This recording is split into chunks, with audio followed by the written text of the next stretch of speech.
There's no feeling more intense than starting over.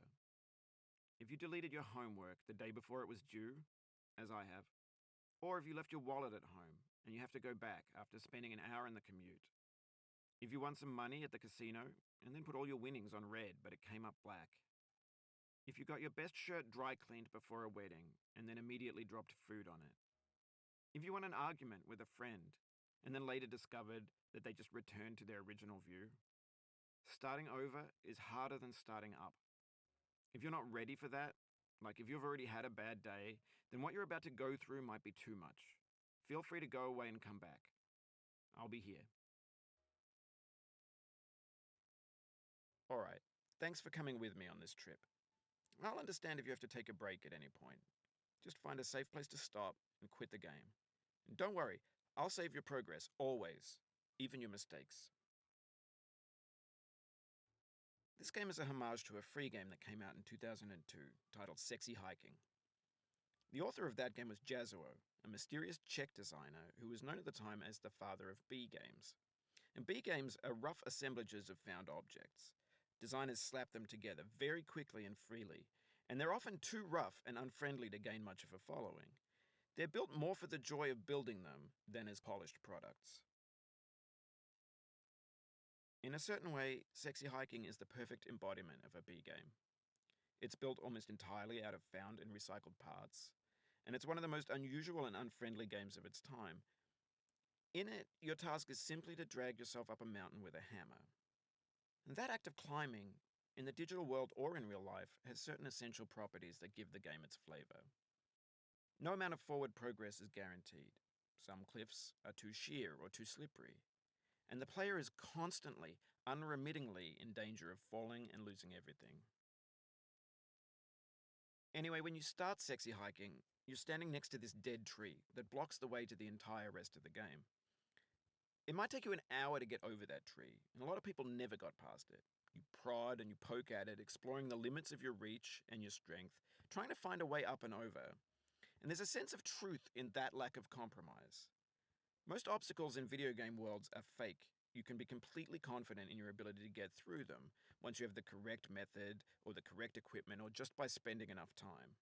In that sense, every pixelated obstacle in Sexy Hiking is real. The obstacles in Sexy Hiking are unyielding, and that makes the game uniquely frustrating. But I'm not sure Jazzuo intended to make a frustrating game.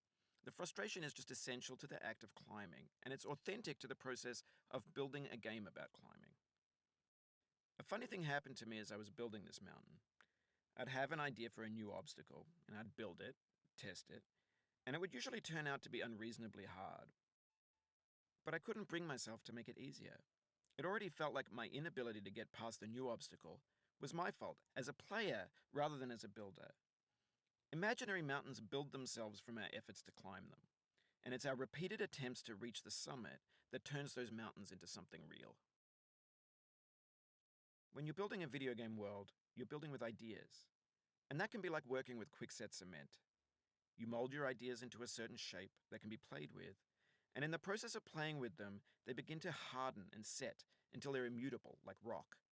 And at that point, you can't change the world, not without breaking it into pieces and starting fresh with new ideas. For years now, people have been predicting that games would soon be made out of prefabricated objects, bought in a store and assembled into a world. And for the most part, that hasn't happened, because the objects in the stores are trash. I don't mean they look bad or that they're badly made, although a lot of them are. I mean they're trash in the way that food becomes trash as soon as you put it in the sink. Things are made to be consumed and used in a certain context, and once the moment is gone, they transform into garbage. In the context of technology, those moments pass by in seconds. Over time, we've poured more and more refuse into this vast digital landfill that we call the internet. It now vastly outnumbers and outweighs the things that are fresh and untainted and unused. When everything around us is cultural trash, trash becomes the new medium, the lingua franca of the digital age. And you can build culture out of trash. But only trash culture.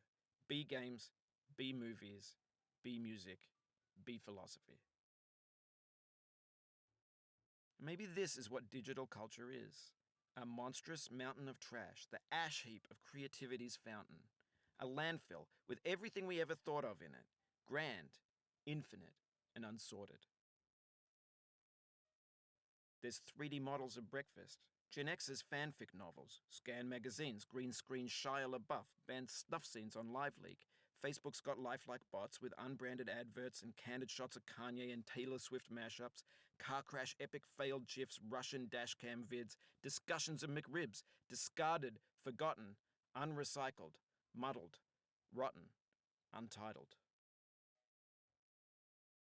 Everything's fresh for about 6 seconds, until some newer thing beckons, and we hit refresh. And there's years of persevering, disappearing into the pile, out of style, out of sight. In this context, it's tempting to make friendly content that's gentle, that lets you churn through it but not earn it. Why make something demanding if it just gets piled up in the landfill, filed in with the bland things? When games were new, they wanted a lot from you. Daunting you, taunting you, resetting and delaying you. Players played stoically. Now everyone's turned off by that. They want to burn through it quickly, a quick fix for the fickle, some tricks for the clicks of the feckless. But that's not you, you're an acrobat. You could swallow a baseball bat. Now I know, most likely you're watching this on YouTube or Twitch, while some dude with 10 million views does it for you, like a baby bird being fed chewed up food. That's culture too. But on the off chance that you're playing this, what I'm saying is, trash is disposable, but maybe it doesn't have to be approachable. What's the feeling like? Are you stressed? I guess you don't hate it if you got this far. Feeling frustrated? It's underrated. An orange is sweet, juicy fruit locked inside a bitter peel. That's not how I feel about a challenge. I only want the bitterness. It's coffee. It's grapefruit. It's licorice. It feels like we're closer now, composer and climber, designer and user. You could have refused, but you didn't. There was something in you that was hidden, that chose to continue. It means a lot to me that you've come this far, endured this much. Every wisecrack, every insensitivity, every setback you've forgiven me is a kingly gift that you've given me. We have the same taste, you and I. It's not ambition, it's ambition's opposite. An obdurate mission to taste defeat. You'll feel bad if you win, so I put this snake in for you. Have you thought about who you are in this? Are you the man